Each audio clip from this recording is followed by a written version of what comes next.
तो गाइस हमें भुजलिया से रहते सिराते क्यों शाम हो जाती है आज इस पार्ट में दिखाएंगे। दोस्तों दूसरा पार्ट में आपका स्वागत है सभी भाइयों को जय श्री राम। आज है हमारा वीडियो डालने का डे 4। दोस्तों दीदी भैया लोगों को राखी बांधी रही होती है, इसके बाद मैं टपक जाता हूँ फोटो खींचने के लिए और भैया मना करने लगते हैं। दोस्तों सभी लोग बैठ के बातचीत करने लगते हैं और चाची को वैसे भी जाना था नानी के घर।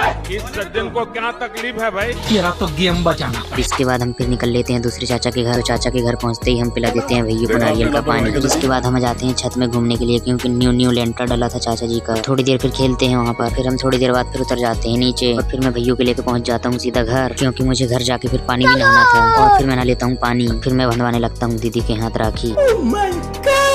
दोस्तों इसके बाद फिर मैं जाने लगता हूँ बस्ती क्योंकि बस्ती में जाके देखूंगा कि भुजलिया सिर रही है या नहीं सिर रही। दोस्तों ये आदमी बोल रहा था कि मैं आज घर से बाहर नहीं निकलूंगा, बोले आज त्योहार का दिन है। ये सब उन लौंडिया की वजह से हो रहा है। अरे भूल गया हमने सारे उपकार किसकी वजह से? उठो टोके की लौंडिया की वजह से तुझे धोखा देकर किसी और के साथ चली गई। बस्ती पहुंचने के बाद फिर मैं निकाल देता हूँ भुजलिया क्योंकि बस्ती में कोई नहीं था, दादी भी नानी के घर गई थी, मुझे ही निकालना पड़ा भुजलिया को। और फिर इसके बाद हम रख देते हैं दोनों भुजलिया को दोनों पार में। दोस्तों इसके बाद हम निकल जाते हैं सेला देखने के लिए।